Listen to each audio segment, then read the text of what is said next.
வாக்யஜ்ஞேன கல்பதாம். ஆசுரீம் யோனிமாபன்னாஹ மூடா ஜன்மனி ஜன்மனி மாமப்ராப்யைவ கௌந்தேய ததோ யாந்த்யதமாம் கதிம்.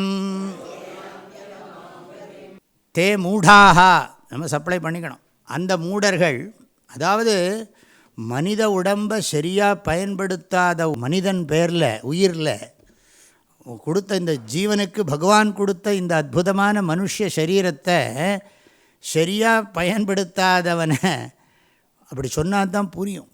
இது கொஞ்சம் எக்ஸாஜரேஷன் மாதிரி நமக்கு தெரியும், ஏன்னா நம்ம லெவலுக்கு அப்படி தான் தெரியும்.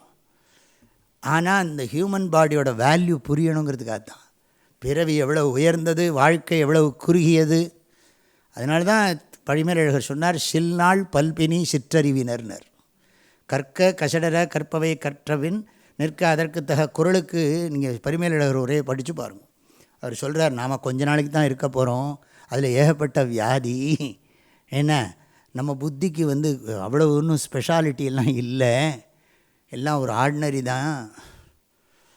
ஆனால் நம்ம படித்தோம்னா நம்ம புத்திக்கு பிரகாசம் வரும்.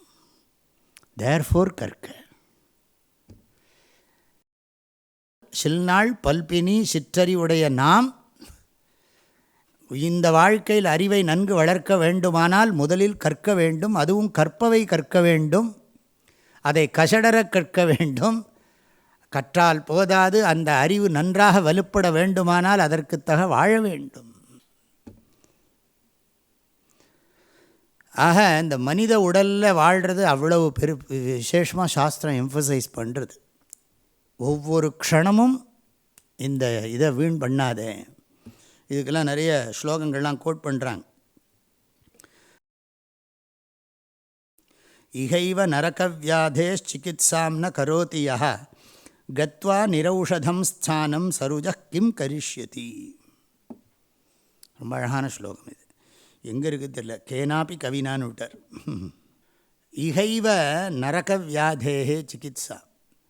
துன்பம் இல்லாமல் இருக்கிறதுக்கான, துன்பங்கிற நோய்க்கான மருந்தை, தொடர்ந்து வருகிற துன்பம் என்கின்ற நோய்க்கான மருந்தை இந்த மனித உடலிலே வாழும் பொழுதே உயிரானது பெறவில்லை என்றால்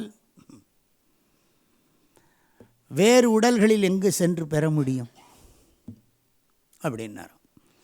இகைவ, இந்த உடலில் வாழ்ந்து கொண்டிருக்கும் பொழுதே, நரக வியாதேஹே. நரக வியாதினா என்ன அர்த்தம்? துன்பங்கிற நோய். துன்பங்கிற நோய்க்கு சிகித்சாம் யா ந கரோதி, எவனொருவன் வைத்தியம் செய்யவில்லையோ. துன்பத்தை அட்ரஸ் பண்ண தெரியணும், துக்கத்தை அட்ரஸ் பண்ண தெரியணும். இந்த உடம்பில் வாழ்ந்துட்டுருக்கிற போதே துக்கத்தை எவனுக்கு அதுக்கு வைத்தியம் பண்ணிக்க தெரியலையோ. இங்கே ஔஷதம் இருக்கான். இந்த உடம்பில் வாழ்கிற போது தான் மருந்து கிடைக்குமா, வைத்தியர் கிடைப்பாராம். வேறு உடம்புக்குள்ளே போயிட்டால் துன்பம் உடம்புக்குள்ளேயோ வேறு எங்கேயோ நரகத்துக்கோ எங்கேயோ போயிட்டோம்னா அந்த இடத்துல நமக்கு வைத்தியரும் கிடையாது, மருந்தும் கிடையாது. மருந்தும் இல்லாத வைத்தியரும் இல்லாத இடத்துல போய் துன்பத்தை நீக்கிக்க முடியாது. இந்த மனித உடலில் நீ வாழ்கிற போது துன்பத்தை போக்கிக்கிறதுக்கான மருந்தாகிய சாஸ்திரங்கள் இருக்கின்றன. அதை எடுத்து உபதேசம் பண்ணுகிற குருமார்கள் இருக்கிறார்கள்.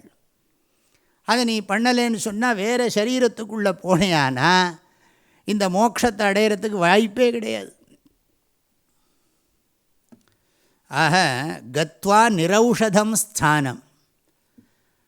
நிரௌஷதம்னா மருந்து இல்லாத இடத்துக்கு போய், மருந்தெல்லாம் அவைலபிளாக இருக்கிற இடத்துல. அதனால தான் எல்லோரும் என்ன பண்ணுறாங்க, வயசான உடனே ஆஸ்பத்திரி பக்கத்தில் இருக்கிற இடமா பார்த்து தானே தங்குறாங்க, இருக்காங்க. ஹிமமலையில் குகையிலேயே போய் வயசானப்புறம் இருக்காங்க. எல்லோரும் இந்த சிட்டிசன், சீனியர் சிட்டிசன் ஹோம் இருக்குன்னா ஹாஸ்பிட்டல் இருக்கா ஃபஸ்ட்டு முதல்ல கேள்வி. ஹாஸ்பிட்டல் ஃபெசிலிட்டிஸ் எல்லாம் இருக்கா, டாக்டர்ஸ் எல்லாம் எப்படி, எல்லா விவரமும் தெரிஞ்சு தான் அங்கே போய் தங்குறான். அப்போ அதுக்கெல்லாம் நீ ப்ரிப்பேர் பண்ணுற. இங்கே இருக்கிற போது அது ஃபிசிக்கல், இது ஜீவனுக்கு கிடைக்க வேண்டியது. நமக்கு அந்த நம்பிக்கை நிறைய இருக்குது. உயிர் வேறு உடல் வேறு. அதனால் அன்றறிவாம் என்னாத அறஞ்செய்க பொன்றுங்கால் பொன்றா துணை. பின்னால் வரப்போகிறது அதுதானே.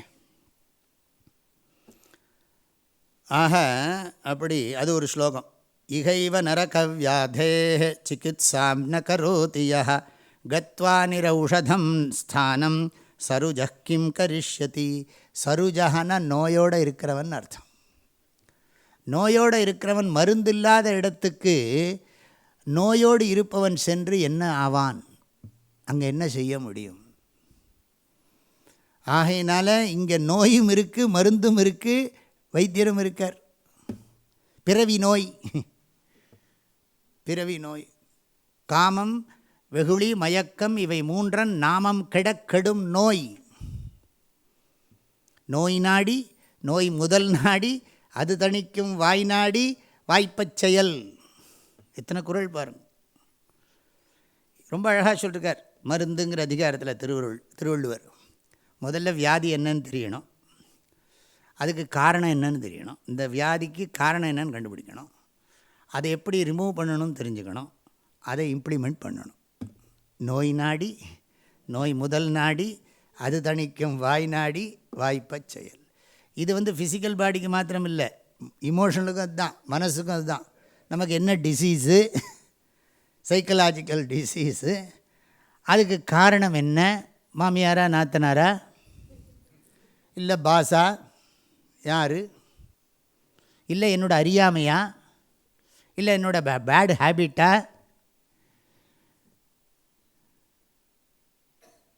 அதுக்கப்புறம் நோய் நாடி, நோய் முதல் நாடி, நான் என்ன ப்ராப்ளத்தில் இருக்கேன், அதுக்கு ரீசன் என்ன, அதை எப்படி, ஹவு டு ரிமூவ், அதை இம்ப்ளிமெண்ட் பண்ணணும். அதுக்கு இன்னொரு ஸ்லோகத்தையும் கோட் பண்ணுறார். இந்த சரீரம் நல்லா இருக்கும்போதே இதை சம்பாதிச்சுடணும், அப்புறம் முடியாது. அதாவது 50 வயசுக்குள்ளே புண்ணியத்தை சம்பாதிச்சுடணும்.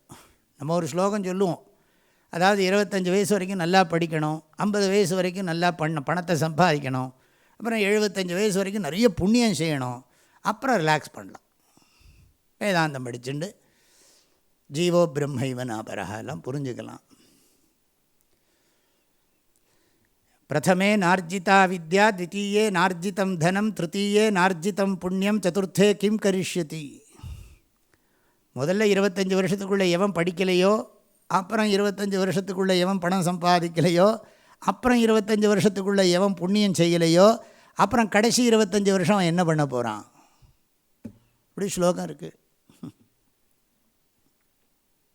பண்ணி ஆகணும். ஆனால் அதுக்காக வேண்டி 25 வருஷம் பணம் மாத்திரம் சம்பாதிக்கணும் இல்லை, புண்ணியம் பண்ணுறதுக்கான மெச்சூரிட்டியே பிரம்மச்சரிய ஆசிரமத்திலேருந்தே வரணும். எல்லா ஆசிரமத்துலேயும் தர்மம் இருக்குது. பிரம்மச்சரிய ஆசிரமத்தில் பிரம்மச்சரியா தர்ம, கிரகஸ்த தர்ம, வானப்பிரஸ்த தர்ம, எல்லாமே அறம் தானே. அறம், துறவு அறம்.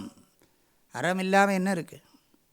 ஆஹா, ஆசுரீம் யோனி மாப்பன்னாக, அந்த கீழான பிறவிகளை அடைந்தவர்கள் மூடாக நிந்தனை பண்ணுறார். இந்த அழகான மனித உடம்பை வீணடிச்சுட்டான், கூத்தாடி கூத்தாடி போட்டு உடைத்து விட்டான். ஆகையினால என்னென்ன ஜென்மனி ஜென்மனி, அவன் ஒரு உடம்புலையா இருக்கான்னா, அனந்த சரீரங்கள். ஜென்மனி ஜென்மனி மாம் அப்பிராப்பிய இவ அப்படின்னா என்னை அடையாமலேயே அப்படிங்கிறார். பேரின்பமாகிய இறைவனை உணர்வதற்கான வாய்ப்பை உடைய மனித உடம்பை அடையாமலேயே அப்படின்னு அர்த்தம். பேரின்பமாகிய இறைவனை உணர்வதற்கு அரிய வாய்ப்பை உடைய மனித உடலை அடையாமலேயே அப்படின்னு அர்த்தம். என்னை அடையாமலேயேன்னு அர்த்தம், ஹியூமன் பாடி கிடைக்காது. நீ என்ன தான் தலைகீழாக நின்னாலும் சரி, நீ ஊரெலாம் ஏமாற்றி அடித்து சொத்தெல்லாம் சேர்த்து வச்சுட்டு இப்படி போனியான்னா உனக்கு ஹியூமன் பாடி கிடைக்கவே கிடைக்காது. ஸ்பெஷல் நரகம்தான் உனக்கு. இவங்களுக்கெல்லாம் தெரியல, அப்படி தானே பண்ணுறான். என்னெல்லாம் பண்ணுறாங்கிறீங்க. ஒரு லிஸ்ட்டும் பார்த்தா இந்த எலெக்ஷன் சமயத்தில் அதுக்கு முன்னாடியே வந்துட்டு தான் இருக்குது. இவன் இவ்வளோ சம்பாதிச்சிருக்கான், அங்கே வச்சுருக்கான், இங்கே வச்சுருக்கான், இதெல்லாம் ஜனங்களுக்கு தெரியல, ஏமாத்துறான். ஒரு 4000 ரூபாய் கொடுத்துவிட்டு அவன் 4000 கோடியை 4 லட்சம் கோடி எடுத்துகிட்டு போயிடுறான். என்ன பண்ண முடியும்? எல்லாம் மனோவி. அண்ணனுக்கு 50 பங்களா, தம்பிக்கு 50 பங்களா, எல்லாம் வந்து அப்படி பெரிய சாம்ராஜ்யம். கடைசியில் என்ன பண்ண போகிறதுன்னா சந்தன பொட்டியில் போட்டு மூடிட்டு உள்ள கீழே குழியில் இறக்கிடுவோம். சந்தன பொட்டியில் போட்டதுனால மாத்திரம் என்ன ஆகிடுது? சந்தன டப்பாவில் வச்சா என்ன, சந்தன கட்டையில் வச்சு எரிச்சா என்ன? ஜென்மனி ஜென்மனி மாம் அப்பிராப்பிய இவ. இதெல்லாம் இந்த ஸ்லோகங்கள்லாம் மனித உடலின் சிறப்பை ரொம்பவே ஆழமாக சொல்கிறது. உயிருக்கு கிடைத்திருக்கிற மனித உடலின் மேன்மையை மிகவும் ஆழமாகவே நமக்கு உணர்த்துகிறது. அப்புறம் வந்து ததா அதமாம் கதிம் யாந்தி. சரி, கொஞ்சம் முதல்ல சிங்கன்னு கொடுத்தீங்க, அடுத்த பிறவி என்னென்ன புழுன்னு விட்டார். அதுக்கும் கீழே தான் தள்ளுவோமே தவிர பண்ணியிருக்கிற அக்கிரமத்துக்கு அழுதுண்டே இருக்கணும். ஒரு சரீரத்துக்குள்ளேயும் புகுந்து அழுதுன்னு இருக்கணும். இது பிரபஞ்ச நியத்தி. அதுக்காக வேண்டி என்னை ஏன் படைப்பானே, ஏண்டா சாமி என்ன படைச்ச அப்படிலாம் நீ என்ன பண்ணுறது? படைப்பு சிருஷ்டியோட அம்சம் அப்படி இருக்குது. இருக்கிறதுக்குள்ளே தான் நம்ம பேச முடியும். ஏன் வந்ததுன்னு கேட்டெல்லாம் பிரயோஜனம் இல்லை. எல்லாருக்கும் வந்து சந்தோஷமாக இருக்கிற போது ஒருத்தர் கேள்வியும் கேட்குறது இல்லை. துக்கம் வர்ற போது தான் எனக்கேங்கிறான் இல்லையா? மகிழ்ச்சியாக இருக்கிற போது யாராவது ஜோசிட்டு போவானா? என்ன ஜோசிட்டு போய் நான் ஏன் இவ்வளோ சந்தோஷமாக இருக்கேன், என்ன ரீசன் சொல்லுங்கள் சார், என்ன காரணம் தெரியல, இப்படி தானே போகிறது அப்படின்னா அப்படி ஒருத்தனும் கேட்க போகிறதில்ல. கஷ்டம் வரும்போது தான் கேட்க போகிறான். அதெல்லாம் நான் வர்ணிக்கல, போகிறோம். அதமாம் கத்திம் ததா, மேலும் கீழே தான் போவானே தவிர மேலே வரத்துக்கு வாய்ப்பே இல்லை. இதனால தான் ஞாபகம் வச்சுங்கோ, ஹிந்து மதம் இந்த டார்வின் தியரி அக்செப்ட் பண்ணுறது கிடையாது. நம்முடைய சனாதன வைதிக மதம் டார்வின் தியரி அக்செப்ட் பண்ணுறதே கிடையாது. பரிணாமவாதம். அப்புறம் என்ன, முதல்ல நீரில் இருந்தது, நீர்லேயும் நிலத்துலையும் இருக்கிறது வந்தது, அப்புறம் நிலத்திலேயே வந்து சின்னதுலேருந்து ஒரு ஓரறிவு 2 அறிவு இப்படிலாம் பரிணமித்து மனித உடலுக்கு வந்துடுத்து அப்படின்னு எல்லாம் சொல்கிறாங்களே, அதெல்லாம் கிடையாது. எங்கேருந்து எப்படி வேணாலும் போகலாம். இந்த ஆர்டர்லாம் கிடையாது. அதாவது இந்த உயிருக்கு உடம்பு கிடைக்கிறதுல ஒன்றும் ஆர்டர் கிடையாது. இதுக்கப்புறமும் அதுதான். நிறைய பேர் இப்படி நினச்சிட்டு இருக்காங்க. சில சாமியார்கள் இப்படி நினச்சிட்டு இருக்காங்க, நெக்ஸ்ட் பர்த்து நமக்கு அதுதான். யார் சொன்னா? கீதையில் இங்கே சொல்கிறார், அது வந்து நீ தினம் ஒழுங்காக சிரவண தர்மானுஷ்டானம் பண்ணிட்டு இருந்தியானா ஒருவேளை பகவான் சொல்கிறது உனக்கு கிடைக்கலாம். அது வரைக்கும் ஏன் நீ போஸ்ட்போன் பண்ணுற? சங்கராச்சாரியர் பிரம்மலோகமே போக வேண்டாங்கிறார். 9வது அத்தியாயத்தில் படித்தோம். 8வது அத்தியாயத்தை சொல்லிவிட்டு கடைசியில் சொல்கிறார், 9வது அத்தியாயம் தொடங்குகிற போது சொல்கிறார், அஷ்டமே நாடீத்வாரேண தாரணா யோகா புரோக்தா சச்ச துஷ்பிராபா. 8வது அத்தியாயத்தில் உச்சந்தலையை புலந்துண்டு பிரம்மலோகத்துக்கு போகிறத பற்றி சொன்னார் பகவான். அதெல்லாம் ரொம்ப சிரமம், அதெல்லாம் வேண்டாம், ரொம்ப சிம்பிளாக ஞானத்தை அடைஞ்சு இங்கேயே மோட்சம் அடைஞ்சு விடலாம். பிரத்யக்ஷாவகமம் தர்மியம் சுசுகம் கர்த்தும் அவ்யயம். 9வது அத்தியாயம் இன்ட்ரடக்ஷனை பாருங்க. ஆஹா, இன்றே இப்பொழுதே இகச்சேத் அவேதீத் அத சத்தியம் அஸ்தி. இன்றைக்கே இப்பொழுதே நீ தெரிஞ்சுனுட்டியானா, 9 நாளைக்குள்ள பிரம்மத்தை தெரிஞ்சுனுட்டியானா பிரயோஜனம் உண்டு. என்ன நச்சேதிகா வீதீன் மகதீ வினஷ்டி.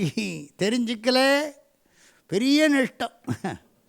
பூதேஷு விசித்திய தீராக பிரேத்யாஸ்மால் லோகாத் அமிர்தா பவந்தி.